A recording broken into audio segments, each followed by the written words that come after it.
1.5 साल पहले माखड़ी के भट्टीपारा में ट्रैक्टर की चपेट में एक बंदर आ गया था, जिसके कारण उसका साथी बंदर जिस भी ट्रैक्टर को देखता ट्रैक्टर के पीछे चक्के को काटने के लिए दौड़ता तथा जो ड्राइवर है उसको काटने के लिए दौड़ता और आने जाने वाली गाड़ियों को भी परेशान करता था, जिसके आतंक से माकड़ी वासी बहुत ज्यादा परेशान रहते थे। इससे कई बार एक्सीडेंट भी हो चुका था, क्योंकि जैसे ही कोई ट्रैक्टर चलाता था बंदर आकर उस पर हमला जरूर करता था। अभी कुछ दिनों से फिर से उसके हमले की खबर आने लगी थी, जिसके कारण ग्रामवासी और ज्यादा परेशान हो गए थे। एक तरफ वन विभाग की हड़ताल के कारण कोई भी वन अधिकारी नहीं थे, तो वन विभाग के रेंजरों और चौकीदारों ने मिलकर इस बंदर को 26 मार्च 2022 की सुबह पकड़ा।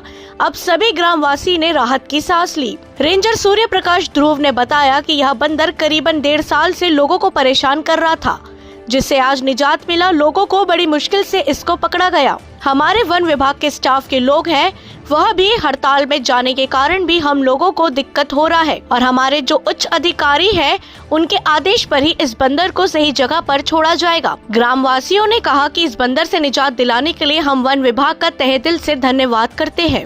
सर, बंदर कैसे पकड़े, कब, कितना दिन से परेशान किया बंदर?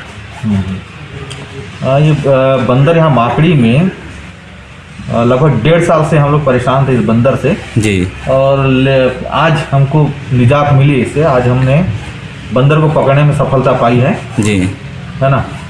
तो इसको लेकर मतलब पब्लिक भी काफ़ी परेशान हो चुकी थी जी, और हम भी काफ़ी दिनों से प्रयास में तो थे, पकड़ना ही है जी। अब ले जाके आज हमको सफलता मिली है पकड़ने में जी। वन विभाग है नहीं, सब हड़ताल गए हैं, उसके कारण आप परेशान, दिक्कत पड़ा आपको? हाँ, वो तो है कि हमारे सारे स्टाफ अभी हड़ताल में हैं जी, तो उसके कारण से भी काम का दबाव भी ज़्यादा है हमारे पास, मतलब ज़्यादा आ गया है जी जी। परेशान। बंदर किस कारण थे नाराज? अब ये तो नहीं मालूम भाई, पता नहीं कैसे बंदर कैसे विचलित हो गया, समझ में तो नहीं आ रहा है जी। बंदर को कहाँ छोड़ने का विचार कर रहे हो सर? अब ये देखते हैं, अब आगे हमारे उच्च अधिकारी का जैसा निर्देश है उस तरह का अपन आगे कार्रवाई करेंगे जी।